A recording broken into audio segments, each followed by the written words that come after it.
ሲቀጥል በሶስተኛ ደረጃ አሚንቱም መን ፊ ሰማዕ የሚለውን ኢብኑ አባስ እንዲህ ብለው ተርጉመውታል እንግዲህ ኢብኑ አባስ የመሳሰሉ ሱሐቦችን መከተል በተፍሲር ላይ ዋጅብ እንጂ ምርጫ አይደለም ግዴታ ነው ምክንያቱም ከራሳችን ኪስ እያወጣን ቁርአን የምንተረጉመው ከሆነ ይሄን የሙስሊም ኡማ ለያይተን እኛም ያልቆመ የሆነ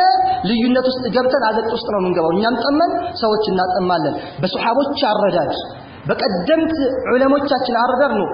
ሐዲስን ቁርአን ልንረዳ የሚገባው ስለዚህ ኢብኑ አባስን ንግግር እንመልከት ሰሐቢዩን ጀሊል ረዲየላሁ ተዓላ ዐንሁ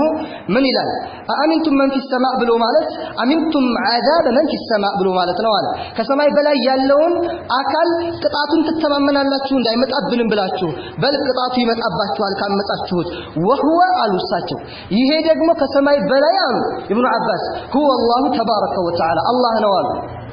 عز وجل ይሄን ያሉት የት ነው ተፍሲር አልቁርጡቢ 18ኛው ጥራዝ ላይ 215 እስከ 216ኛው ላይ ኢብኑ አባስ አስቀምጠውታል ተፍሲር አልቁርጡቢ ማንንም ይቀበላል ምንም ጥርጥር የለውም እነሱም ይቀበሉታል እኛም እንቀበላለን አልহামዱሊላህ ስለዚህ እዛ ውስጥ ገብቶ መመልከት ይቻላል ሌሎችም ተፋሲሮች ላይ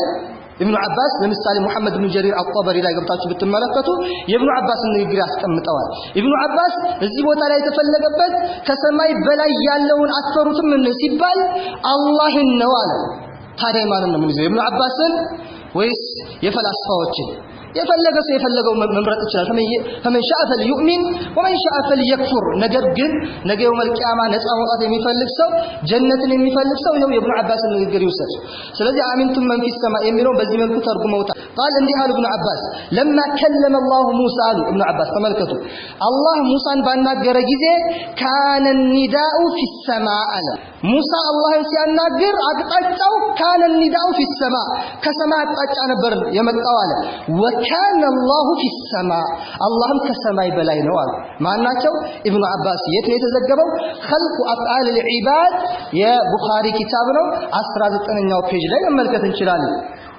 مرحبا وهكذا እንደዚሁ قال ابن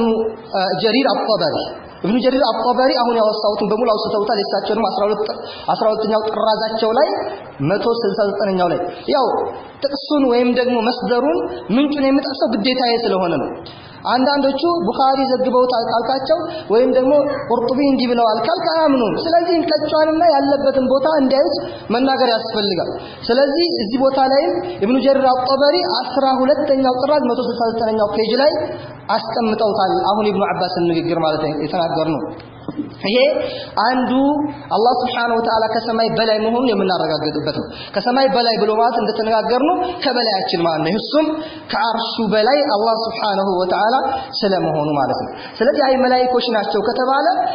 ኢብኑ አባስን እንያዝ ወይስ ያንተን ትርጉም እንያዝ እንላለን ማለት ነው ግልጽ አይደል እንደገና ደግሞ መላእክቶች ያለስ ማን ነው እስኪ አምጣልን ከሰሃቦች ማን ነው ይሄን ብሎ የተረጎመልን ረሱል አለይሂ ሰላቱ ወሰለም ተረጎሙት ወይስ ኢብኑ አባስ ናቸው ወይስ አብዱላህ ኢብኑ መስዑድ ማን ናቸው ብለን እንይዛለን ነገር ግን ሊያመጡ አይችሉም ምክንያቱም فاقد الشيء لا يعطي ነው የሚባለው የሌላ አይሰጥም የሌለው ምን ይሰጣል አንድን ብር ከሌላ አንድ አካል መጥቶ 10 ብር ስጠይ ካለ አንድን ብር የለም አንተ ምን ትሰጠዋለህ فاقد الشيء لا يعطي እነሱ ምንም የላቸው ከሌላቸው ደግሞ አይሰጡም ውሸትን መቅጣት የመሳሰሉ ነገሮችን ሊያደርጉ ይችላሉ አላህ Subhanahu Wa Ta'ala ይጠብቃል